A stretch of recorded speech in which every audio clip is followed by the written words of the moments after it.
Un passage de l'Empire des signes de Roland Barthes à propos du visage des acteurs de théâtre ancien japonais.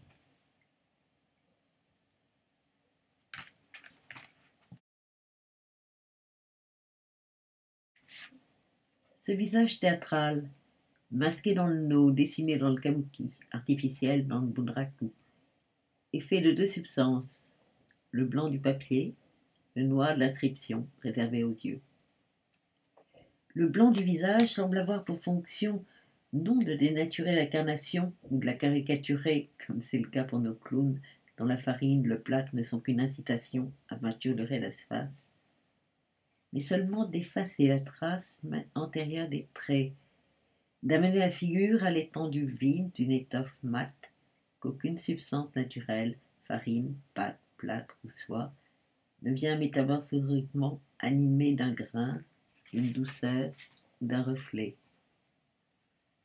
La face est seulement la chose à écrire, mais ce futur est déjà lui-même écrit par la main qui a passé de blanc les sourcils, la protubérance du nez, les méplats des joues, et donné à la page de chair la limite noire d'une chevelure compacte comme de la pierre.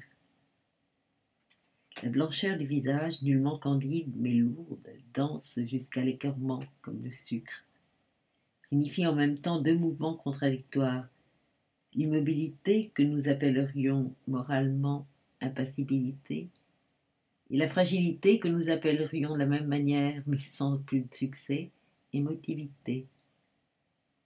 Non point sur cette surface, mais gravée, incisée en elle, la fente strictement allongée des yeux et de la bouche.